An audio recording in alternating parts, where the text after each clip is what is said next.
Ya, silakan dimulai.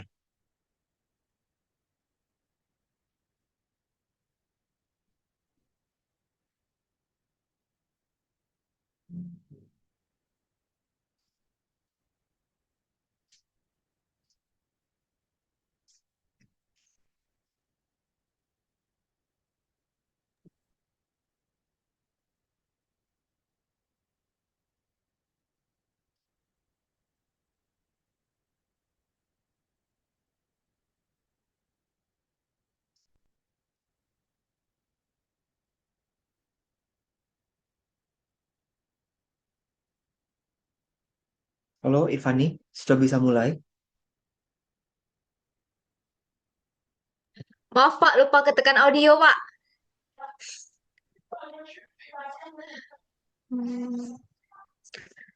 Selamat malam Pak, perkenalkan nama saya Ivan Wulandari. Hari ini saya akan melakukan penjelasan proposal saya, yaitu pengaruh karakteristik kepribadian, perilaku keuangan, herding bias, dan pendapatan terhadap keputusan investasi generasi Z di Pekanbaru.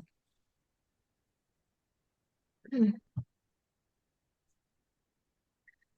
Nah, ini dilatar belakangi dengan di era digitalisasi saat ini, segala informasi itu semakin mudah untuk didapatkan. Nah, termasuk informasi keuangan. Salah satu informasi keuangan yang paling penting itu adalah tentang investasi. Dapat dilihat dari data dari Kesai bahwa pertumbuhan investor selama 5 tahun terakhir ini selalu mengalami peningkatan.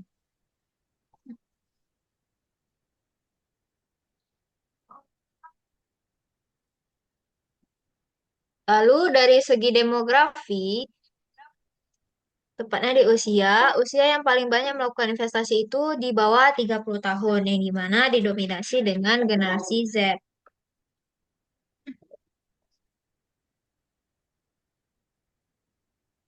Nah, salah satu faktor penentu investasi itu adalah karakteristik kepribadian. Karakteristik kepribadian ini mengambil dari teori Big Five Personality Trait Model oleh Lewis Goldberg. Dan setelah dilakukan survei oleh Forbes Magazine kepada Gen Z sebanyak 49.000 orang di Amerika, Afrika, dan Eropa, dan serta Asia, bahwa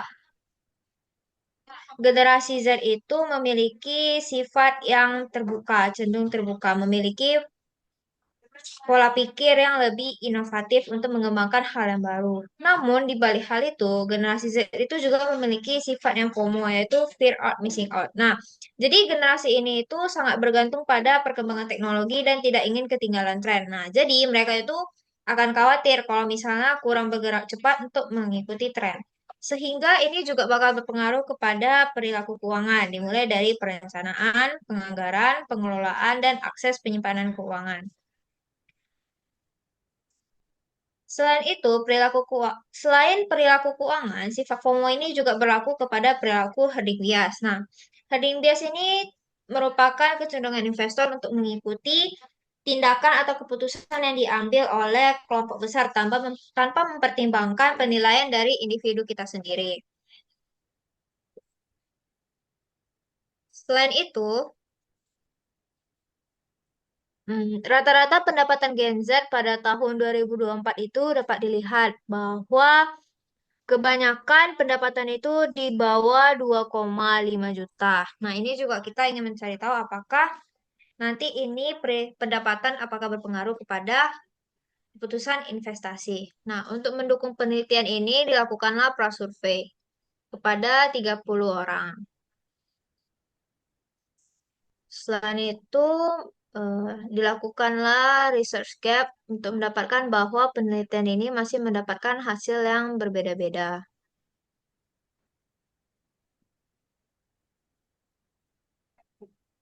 Landasan teori digunakan Landasan teori yang digunakan di sini adalah tiga teori, yaitu behavior finance, planned behavior, dan rational behavior. Nah, teori behavior ini ilmu yang menggabungkan antara teori ekonomi, psikologi, dan sosiografi dalam sebuah ilmu keuangan. Sedangkan teori planned behavior ini berkaitan dengan tindakan rasional dengan asumsi bahwa manusia itu melakukan tindakan yang logis dan mempertimbangkan semua informasi yang ada untuk memperhitungkan dampak dan tindakannya.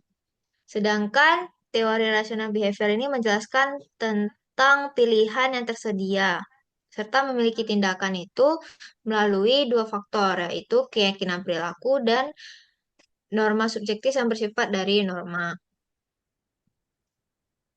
Selain itu, variabel dalam penelitian ini ada keputusan investasi, karakteristik kepribadian, perilaku keuangan, herding bias, dan pendapatan. Lalu didapatkanlah kerangka pemikiran, yaitu karakteristik kepribadian, perilaku keuangan, pendapatan itu berpengaruh positif terhadap keputusan investasi. Sedangkan herding bias berpengaruh negatif terhadap keputusan investasi. Nah, metode penelitian yang digunakan yaitu tempatnya di Pekanbaru, waktu penelitian dari bulan September 2024 sampai selesai. Menggunakan teknik sampel non-probability sampling dengan jenis purpose sampling. Nah, kriteria penentuan sampling itu yaitu responden yang berusia 18 sampai 27 tahun, lalu bertempat tinggal di Pekanbaru, sudah memiliki pendapatan dan pernah berinvestasi sebelumnya pada produk reksadana, obligasi, saham, atau deposito.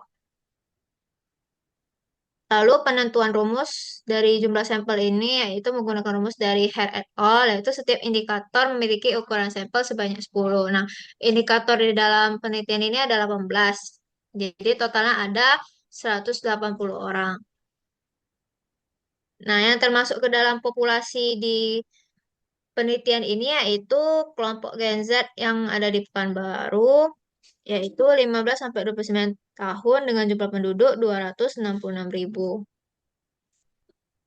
Berikut terlampir operasional variabel penelitian dari berbagai variabel. Nah, metode penelitian digunakan yaitu dari jenis dan sumber datanya, data primer dan sekunder, teknik pengumpulan datanya ada angket, dan instrumen penelitian itu menggunakan skala penggunaan Likert 1 sampai 5. Metode analisis yang digunakan ada analisis deskriptif yang terdiri dari karakteristik responden dan tanggapan responden. Lalu ada uji validitas data yang terdiri dari uji validitas dan reliabilitas. Lalu ada uji asumsi klasik yang terdiri dari uji normalitas, autokorelasi, multikolinearitas, dan heterokausalitas. Lalu ada analisis regresi linear Belanda, uji kelayakan model yang terdiri dari F-square dan uji F, serta terakhir uji hipotesis.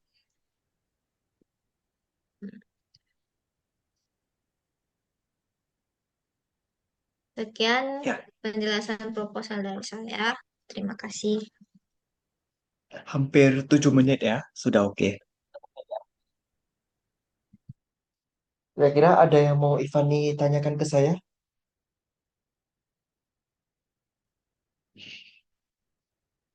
Kalau dari yang PPT saya jelasin, ada yang kurang nggak, Pak?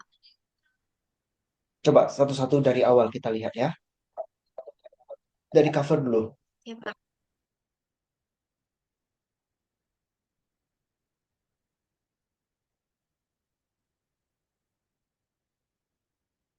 Turun ke bawah, lanjut.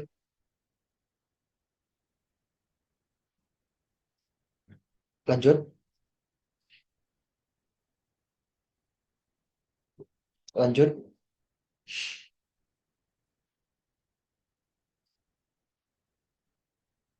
lanjut.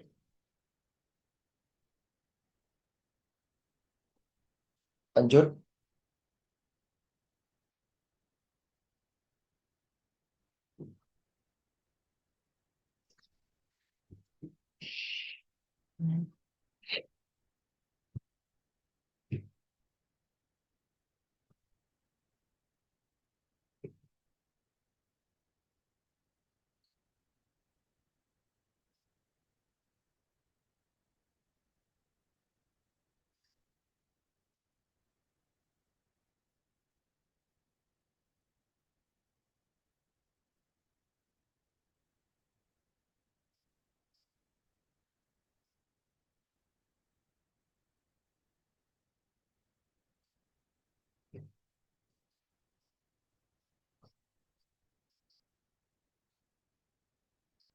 Bagian prasurvei ini nanti Ivani pandai ya jelasin ya.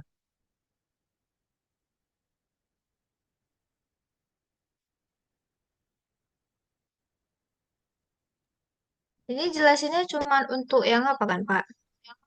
Hmm, eh, yang dijelaskan ini cuma hasil dari prasurvei ini kan, Pak? Iya, maksudnya nanti kan prasurvei ini menjadi sebuah fenomena untuk variabel Y-nya.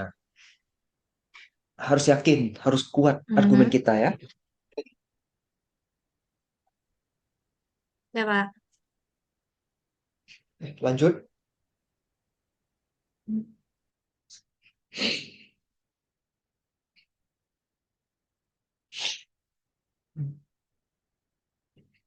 Ini tulisannya bisa besarin dikit nggak di bagian research gap ini?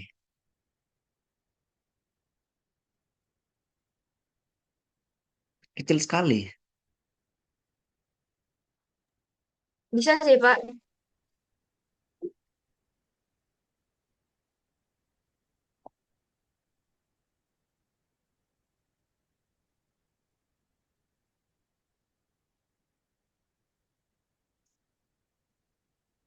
Masih kecil, Pak. Ya, masih agak kecil ini.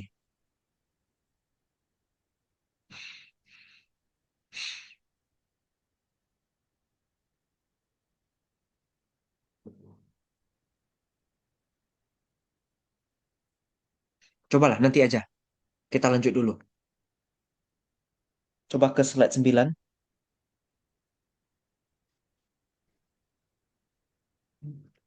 Kalau ditanya grand theory berarti behavioral finance ya.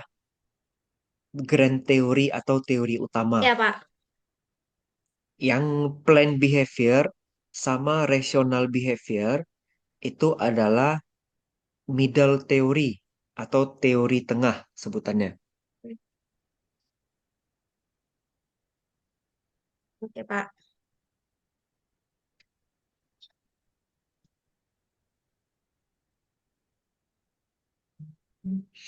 Yang 4 di bawah itu namanya teori turunan, teori terapan atau teori variabel. Teori terapan. Ya, Oke. bahasa Inggrisnya applied theory. Hmm. Saya bingung tadi applied itu kalau Indonesia kan apa artinya ya? Yang paling mendekati terapan sih.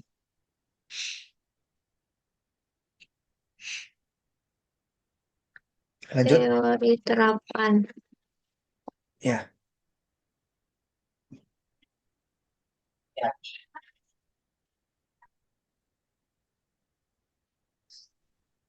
Lanjut.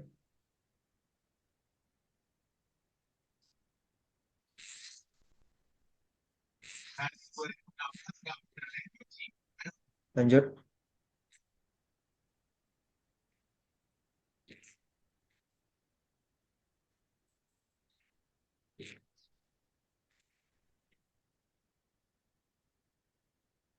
Nah, kalau ini karakteristik kepribadian hipotesisnya berpengaruh positif ke keputusan investasi. Berarti semakin baik karakteristiknya, semakin akan berinvestasi mereka ya. Itu logikanya Ivani. Paham ya? Paham, Pak? Nah, sekarang tuh ada yang negatif tuh, herding bias. Coba jelasin kenapa hipotesisnya berpengaruh negatif. Karena herding bias itu kan pengaruh yang buruk. Kalau misalnya dia sering melakukan, kalau misalnya dia sering melakukan investasi ke, hmm, apabila dia sering melakukan investasi tapi tidak melakukan apa namanya, penelitian itu dulu, survei dulu, dia langsung ikut-ikut orang. Nah, itu kan bakal berpengaruh ke keputusan investasinya itu jadi lebih buruk lah istilahnya. Tapi kalau misalnya dia bisa tidak ngikut-ngikut orang, jadi lebih ke negatif gitu. Jadi dia bisa, tunggu Pak. Kok belibet saya Pak, bentar Pak. Pas ujian jangan belibet lagi. Sudah harus ini, pasti diyakinkan jawabannya. Sebelum menjawab, tarik nafas dulu. Berpikirlah dulu, baru ngomong. Itu caranya.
Oke.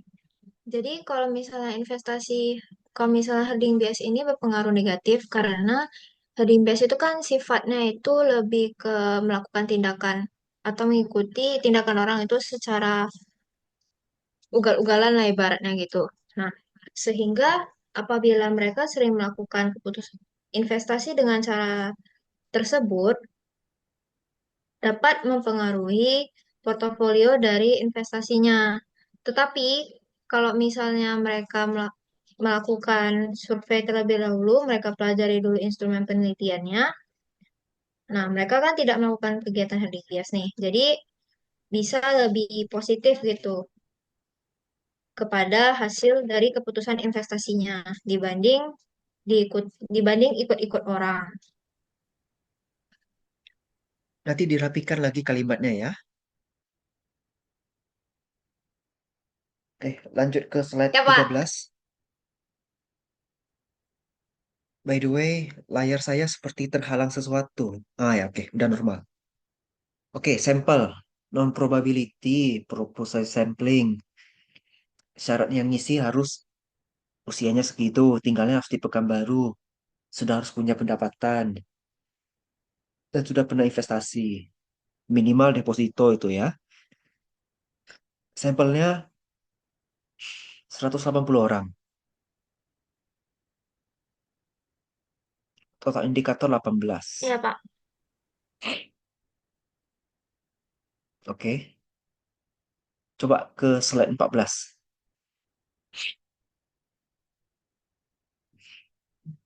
18 indikator tuh hitungnya dari mana?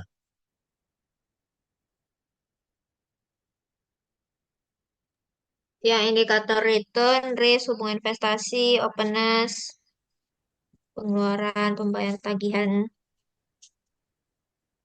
Lanjut ke slide 15.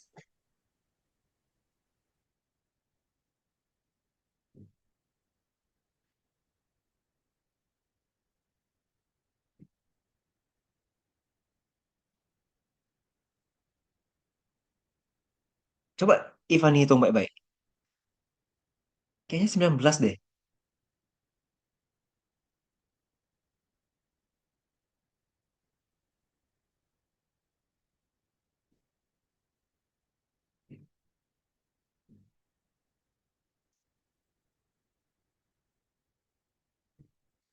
Iya, Pak.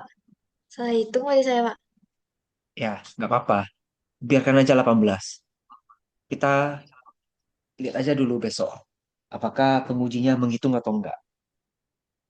Yang jelas, sudah terlanjur tulis 18, kita pertahankan aja dulu 18. Kalau ketahuan baru kita ubah. Kalau nggak ketahuan, kita ubahnya setelah sempro. Kalau ketahuan, ya ubahnya pas sempro ya. Paham ya? Gak masalah tuh, Pak.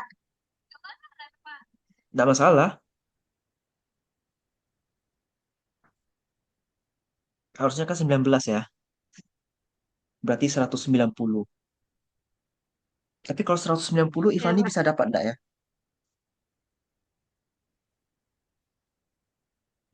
Mencobalah, Pak. Harus bisa lah, Pak.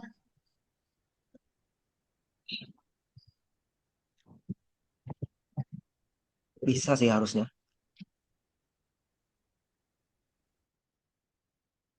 Lanjut. Mungkin karena pertanyaannya banyak, Pak. Jadi nggak tahu orang mau isi atau enggak. Kalau enggak gini, nggak apa-apa kita bikin pakai teori Hare kali 10. Nanti teori Hare itu sebenarnya ada juga yang bilang kali 5 boleh. Kalau 19 kali 5 kan 95. Nanti kita bulatin ke 100 gitu. Atau pakai rumus Lovin. Nantilah itu bisa kita atur. Yang penting sempro aja dulu, kita ujian. Lanjut ke slide 16.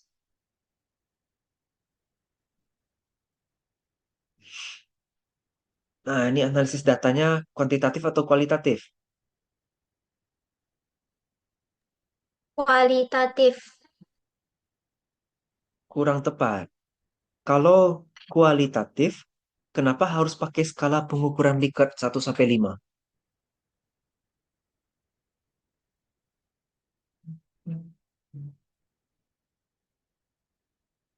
Kalau sudah diangkakan itu namanya kuantitatif. Oh, iya, iya, Pak. Ivani nanti ada rencana pakai wawancara nggak?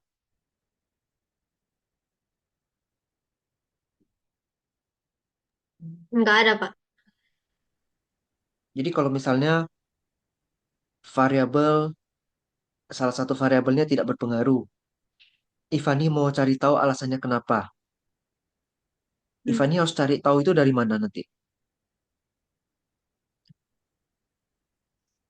Argumennya Dari yang isi. variabelnya tidak berpengaruh. Dari mana? Dari angket itu, Pak. Data angket. Data angket kan Nama-namanya. berupa angka. Data angket Ya, kan berupa namanya angka itu, Pak. jadinya. Yang kan sebelum mereka tes angket ada tes nama tuh. Atau email atau apanya. Baru nanti tanya ke mereka gitu.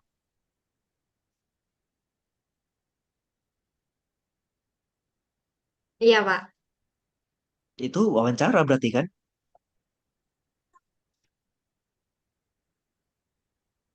Iya sih, Pak. Ya, berarti kuantitatif didukung melalui kualitatif. Pakai dua tuh berarti. Namanya metode campuran. Saya memang biasanya saranin mahasiswa pakai metode campuran karena lebih bagus.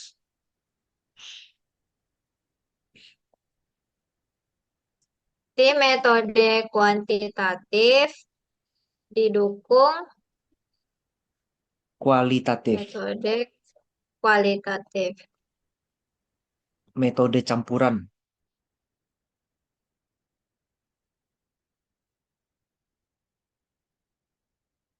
Oke, lanjut ke slide 17.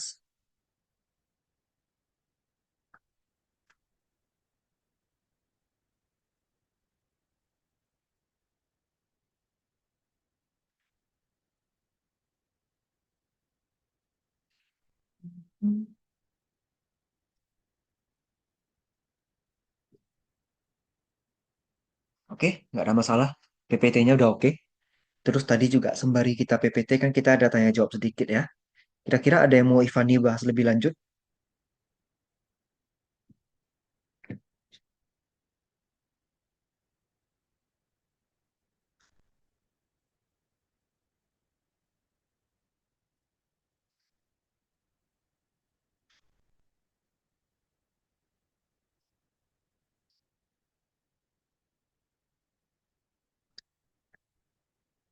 Halo, ada yang mau ditanyakan? Bentar, Pak. Ada satu, Pak. Ya,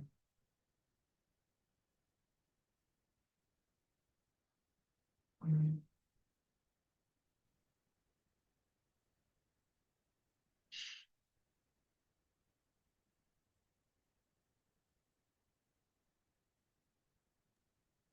Pak, saya masih bingung, Pak. Yang antara skala rasio sama interval itu berarti sama ya, Pak? Mereka itu. beda. Kalau yang di Ivani pakai ini sekarang interval namanya. Kalau rasio itu yang sudah ada simpelnya gini. Rasio tuh bisa dikali angkanya. Contoh, uang kita 1 juta. Kalau kita kali dua hasilnya berapa? 2 juta kan? Itulah namanya skala rasio. Nah, kalau skala Likert, angka satu di proposal angka satu sebutnya apa? Sangat tidak setuju ya. Iya, Pak. Satu kalau dikali dua hasilnya berapa? Dua. Dua tuh angkanya apa? Tidak setuju ya. Iya, Pak. Tidak setuju. Berarti dua kali tidak setuju sama dengan, sorry, dua kali sangat tidak setuju sama dengan tidak setuju. Kan satu kali dua sama dengan dua kan? Nggak bisa kan? Iya. Iya. Nah, jadi skala interval nggak bisa dikali. Intinya begitu untuk membedakannya. Oh, berarti yang di PPT saya ubah lah, Pak. Saya buat liker itu, Pak. Ya, ubah aja ke interval. Ya, sebenarnya Oke, Pak. bingung juga sih. Kalau saya sih nggak bingung. Dosen-dosen lain tuh banyak yang beda persepsi. Gimana cara nyikapinya? Ada yang bilang Likert tuh ordinal, ada yang bilang Likert tuh interval. Tapi di Ivani bikin aja interval. Baik, Pak. Ada lagi yang mau ditanyakan? Itu aja sih, Pak. Oke. Nanti rekamannya saya share ya. Zoom-nya juga udah mau habis nih.